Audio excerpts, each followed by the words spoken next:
Today we are going to find and interpret unit rates in tables, graphs, and word problems. We'll go over the big idea of the lesson and cover some key vocabulary terms, and then we're going to be working in our workbooks. If you'd like a copy, check out the link in the comments below. In our workbooks, we're going to go over 4 different types of problems. First, we'll go over just finding how to find the unit rate using division. Then we'll look at using the unit rate in tables, and then we'll do tables and graphs for the unit rate, and we'll end by doing some word problems together. So let's get into the big idea. So what's the big idea anyway? So a rate is a ratio. It compares two quantities, and we could think of like dollars to apples. A unit rate tells us that comparison per one. So how much does one apple cost? So you can find unit rate by dividing. Unit rate can help us to find better deals, compare speeds, or understand how quickly or efficiently something happens. So it's really important in real life application. If we think of this example, if I had 10 notebooks that cost $25, the unit rate, I could have $25 divided by the 10 notebooks would give me the price per one notebook, which would be $2.50. If we think of speed would be an example, right? So price is a huge unit rate that we see all over the place. Speed would be like if I was traveling 240 miles in 4 hours, my unit rate is I want to know how far do I travel per 1 hour. So 240 miles divided by 4 hours would give us our unit rate, and 240 divided by 4 would be 60. So our unit rate would mean that we would be traveling 60 miles an hour. Lastly, we have a proportional relationship, and this is a relationship that compares two quantities where the ratio is constant.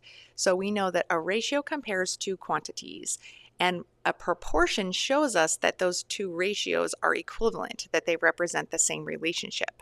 So a ratio is like a snapshot that shows us a two-number comparison. I like to think of rice and water, right? If I'm cooking rice, I need 1 cup of rice. For every cup of rice, I need 2 cups of water. That's the ratio, right? And then a proportion shows two different snapshots. It shows that match. So proportional to the 1 to 2 would be if I was cooking for a dinner party and I needed 5 cups of rice, then I would need 10 cups of water. So it would be proportional in that relationship.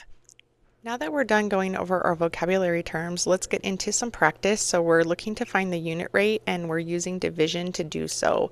So my first problem here is I have 12 apples for $6. So I'm looking to know how many apples would I get per one for $1. So if I have 12 apples for $6, and remember, rates mean we're comparing two different units. So the two different units are apples and dollars.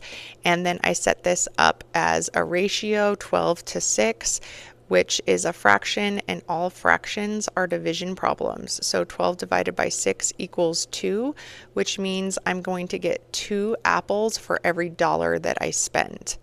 Okay, now we're going to use the table to help us find the unit rate. So we have a 2-part question here. What is the unit rate? And then how many hours would it take to earn $225? So let's start with, we know that we're comparing hours to dollars. And if I make $30 in 2 hours, okay, so we're comparing dollars to hours. Those are my 2 units. And then remember, I am going to divide. And here I'm dividing by 2 because I want to know how much money would I earn per 1 hour in 1 hour of time per 1 unit. So 30 divided by 2 equals 15, which means I'm going to make $15 an hour. Now when we fill in tables, what's great about tables, it can help us find the unit rate because we can use patterns as we go looking at the numbers and information that they give us. So here I know that if I added another hour onto this for 3 hours, I would add $15, which would give me $45.03.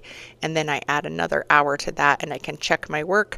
45 plus 15 equals 60. So I can see that my unit rate is correct. Okay, we could also use the pattern that we see here in the table to fill in our missing values, because we see the increase of $30 from 30 to 60, and from 2 to 4 is an increase of 2, and that increase of 2 is consistent. So I know I could just add 30 for every 2 hours, which again lines up with the $15 per 1 hour.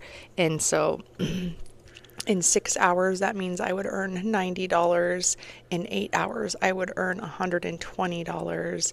And then in 10 hours, I would earn $150.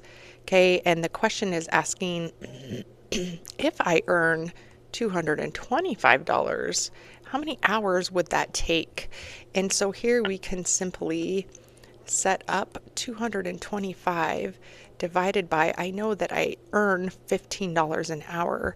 So if I do the amount of money I make about the divided by the amount of money I know I get per hour, I can figure out how many hours that would be.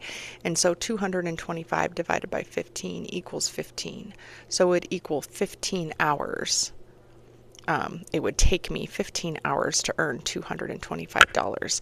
Another way is you could have just kept your table going until you got to 15. And we'd get the same answer, 15 hours to earn $225. Look at our graph. We're going to complete the table, find the unit rate, and then determine how many fences can be painted in 5 hours. And our table here, we have the hours from 1 to 5. Okay, so first we need to figure out what is the unit rate, and we're going to analyze this graph here. So we notice it is painting fences, and we are comparing hours on our x-axis, the amount of time it takes to paint a fence, and then y is the number of fences that are painted within that time. So we're going to start here at our first point on our graph, and we can see that in 1 hour I would paint 1, 2, 3 fences. Okay, let's identify all 3 of these points. So the first one is that in 1 hour it would be 3 fences, and that's what we're going to put in our table. Then next, in 1, 2 hours, we would paint 3, 4, 5, 6 fences. Oops, 6 fences. So in 2 hours, I would have 6 fences. And then in 3 hours, 6, 7, 8, 9. In 3 hours, I would paint 9 fences. So we can see our unit rate whenever we see 1 in our x-axis, that's telling us per 1 how many fences painted per 1 hour. So that's our unit rate. Our unit rate is 3 fences an hour. And so we see that each time the hour increases, we're adding 3. Okay, and so for 4 hours, I know that that would be 12 because I would add 3 again. And then for 5 hours, it would be 15. And that answers the last part of our question. How many fences would be painted in 5 hours? 15 fences would be painted in 5 hours at a rate of 3 fences per hour. So our unit rate is 3 fences per hour, and in 5 hours we could paint 15 fences. Real quick, so we're finding the unit rate for each problem. Let's start with number 2. It's a little easier. Race time. Olivia runs 1,200 meters in 5 minutes. So I want to know how many meters per minute. Okay, the question kind of helps you determine how you want to line up your comparison. It's meters per minute. And that helps you determine which number comes first, right? So 1,200 meters divided by 5 minutes. And so I'm simply going to set that up and divide. 5 goes into 12 2 times. 5 goes into 20 4 times. So it would be 240 meters a minute would be my answer. We covered a lot today. Hopefully you are walking away from today's lesson with a really good idea about what unit rate is and where you would see it in the real world.